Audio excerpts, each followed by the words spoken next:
그러니까 저는 이 강정투쟁이 이 민주주의 측면에서 대단히 중요한 의미를 갖고 있다라고 생각을 합니다. 일단 뭐 이게 그 해군 사업 그 기지를 결정하는 그 과정 자체가 마을 주민이 1,900명 정도 되는데 그 중에 한 8, 7명 정도 모여서 박수 치면서 만장일치를 통과했다라고 하는 그 자체가 마을의 대표성을 띨 수 없는 부분이고, 이제 그거에 대해서 이제 마을 주민이 나중에 알고, 그래서 900명 가까이 모여서 그 중에 한 90% 이상이 이제 반대를 했던 어떤 그 자체, 이 후보지로 결정하는 자체에도 큰 문제가 있지만, 그 이후로도 전개되는 과정에서 이 정부가 이 해군기지 사업을 추진하면서, 가령 예를 들면 이 풍림 리조트를 지을 때도 마을에 임시총회가 8번이 열렸다고 하는데, 그거보다 규모도 훨씬 크고 그 파장도 어마어마하게 큰 해군기지 사업을 추진하면서 마을 그 규약에 나와 있는 그 절차적인 가장 기본적인 절차적인 이 측면도 지키지 못하면서 이 해군기지 사업이 결정되었기 때문에 마을 주민 따라라, 이런 것 자체가 절차적으로 굉장히 심각한 결함을 갖고 있다라고 말씀드릴 수 있고, 더욱 중요한 건 우리는 민주주의 그 국가에 살고 있고, 그 때문에 그것이 국책 사업이다, 이게 국가 안보를 위한 거다, 국가 경제를 위한 것이다, 이렇게 얘기를 합니다만, 우리가 안보를 보는 관점은 굉장히 다양할 수 있습니다.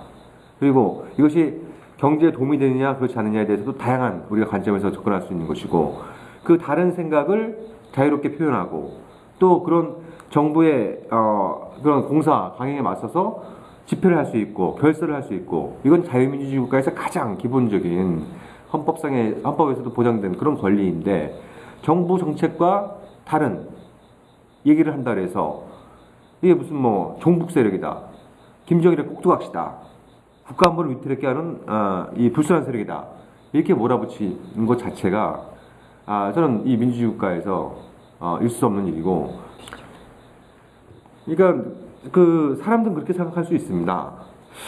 강정마을에 와보면 너무나 아름답고 그리고 여기 마을 주민들 사연들 들어보면 너무나 가슴이 아프고, 그렇지만 이게 국가 전체의, 특히 국가 안보를 위해선 어쩔 수 없는 거 아니냐, 이렇게 이제 생각하는 분들도 계실 수 있는데요.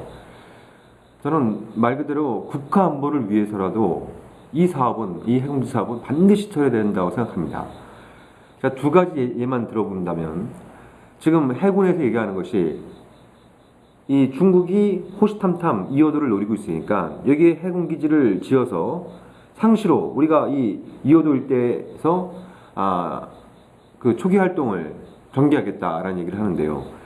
이 2호도는 냉정하게 볼 때 섬이 아니라 수중 암초이고, 그렇기 때문에 영토나 영해 분쟁의 대상이 될 수가 없습니다. 이건 한국과 중국 정부가 합의한 내용이기도 합니다. 그럼 뭐가 문제냐? 이 양쪽에 주장하는 배타적 경제 수역 안에 2호도가 있기 때문에 이 2호도 문제의 기본적인 그 성격은 이게 무슨 뭐 영토나 영해 분쟁이 아니라 양쪽에서 주장하는 배타적 경제 수역이 겹침으로써 생기는 문제이고, 이거는 유엔 해양법에 따라서 협상을 통해서 이렇게 결정하게 되어 있는데요. 근데 지금 협상 중인 그런 사안에 대해서 합의되지 않은 수역에 우리가 먼저 해군 함정을 보내가지고 거기서 초기 활동을 한다라고 한다면 중국이 가만히 있겠냐는 거예요.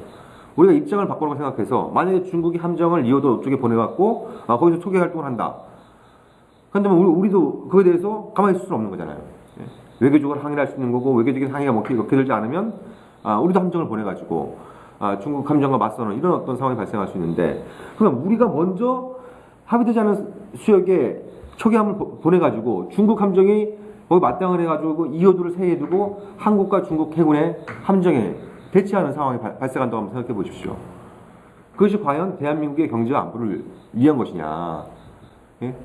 저는 굉장히 심각한 어떤 결과를 초래할 수밖에 없는 것이고, 그 과정에서 문제가 제대로 풀리지 않으면 자존심 싸움이 들어가면 중국에서는 반항 감정이 일어나고 한국에서는 반중 감정이 일어나고, 그러면 중국은 기본적으로 일당 그 당국가 체제이기 때문에 일정 정도의 그 경제적 손실을 감수하면서까지 한국을 굴복시키려고 할 겁니다.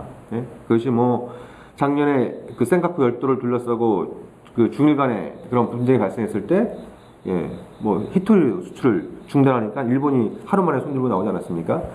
대한민국은 일본보다 훨씬 더 그 중국에 대한 경제 전도가 높은 이런 상황에서 우리가 먼저 일방적이고 우리가 먼저 국제사회에서 지탄받을 수 있는 군사적인 방식으로 이호도 문제를 풀겠다. 그럴 경우에 한국은 외교적으로, 경제적으로, 안보적으로 패배자가 될 수밖에 없다. 그렇기 때문에 이 이호도 문제를 푸는 이런 방식은 외교적으로 접근해야 되는 건데 이걸 군사적으로 풀겠다라고 하는. 그래서 제재공기가 필요하다. 이런 부분들은 도저히 납득하기 힘든 얘기이고, 하와이에 있는 그 태평양 그 사령부 같은 경우에도 보면은 거기 있는 원주민들을 미국 정부가 다 쫓아내고, 그 토지를 강제 수용하고, 그래서 그 주변 일대가 굉장히 폭력적이고 군사적인 문제가 이렇게 만연하면서 굉장히 그 지역사회 자체가 문제가 되고 있습니다.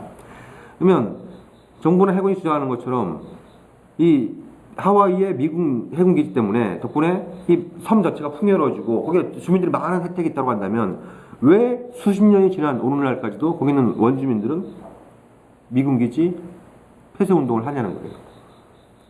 그 기지 때문에 득을 보는 사람들은 대체로 흔히 얘기하는 기득권 세력인 거고, 그 기지 때문에 손해를 보고 그 기지 때문에 그 울분을 토로하는 사람들은 힘없는 원주민이라는 거죠. 여기도 마찬가지가 될 수밖에 없습니다.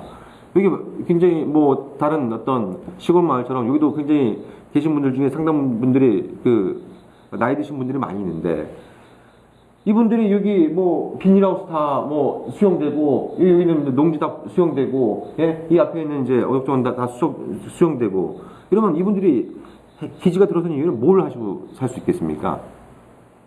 뭐 조그맣게 호프집 차려놓고, 예? 여기 해군들 상대로 해서 장사하면서 사셔야겠습니까? 그럴 수는 없다는 거죠. 그리고 아까 말씀드린 것처럼 냉정하게 경제적인 관점에서 보더라도 지금 연간 중국인 관광객의 제주도 방문을 해서 연간 한 4천억에서 한 5천억 정도의 관광 수입이 있다고 얘기합니다. 아까 말씀드린 것처럼 한국이 먼저 해군함정을 이호도에 보내고, 예? 거기 중국이 맞대응해서 이호도에 해군함정끼리 대치하는 이런 상황이 발생하면, 그런 상황이 발생하면 중국 관광객들이 제주해군 기지 한번 보러 가야겠다. 그래서 관광객들이 늘어나겠습니까? 절대 그럴 리가 없는 거죠. 반항 감정이 일어나고, 예? 그러면 이 제주도의 관광객들 급감할 것이고, 더 나가서 중국 정부가 예를 들어 여행 금지 조치 이런 걸 취하면 이 제주 경제는 엄청난 타격을 받을 수밖에 없는 거 아니겠습니까? 예, 그건 제주도뿐만 아니라 대한민국 경제 전체를 마찬가지죠. 중국은 어쨌든 이 단국가 체제이기 때문에 중국 공산당이 이렇게 하자, 이렇게 해라, 이러면 그렇게 할 수밖에 없습니다. 이 해악을 가져올 제주해군 기지에 이런 엄청난 돈을 써야겠냐는 겁니다. 그렇기 때문에 경제적인 측면, 외교적인 측면, 그리고 안보적인 측면, 그러니까 이 강정마을이라고 하는 이 작은 이 평화의 문제를 떠나서 정부 스스로 얘기하는 이 국가 이익, 국가 안보, 국가 경제 측면에서 볼 때 이 제주해군 기지는 우리에게 전혀 도움이 안 되는, 오히려 우리에게 크나큰 부담을 야기하는 그런 사업이기 때문에 정부 스스로 말하는 안보와 경제를 위해서라도 이 사업은 마땅히 철회되어야 된다라고 생각을 합니다.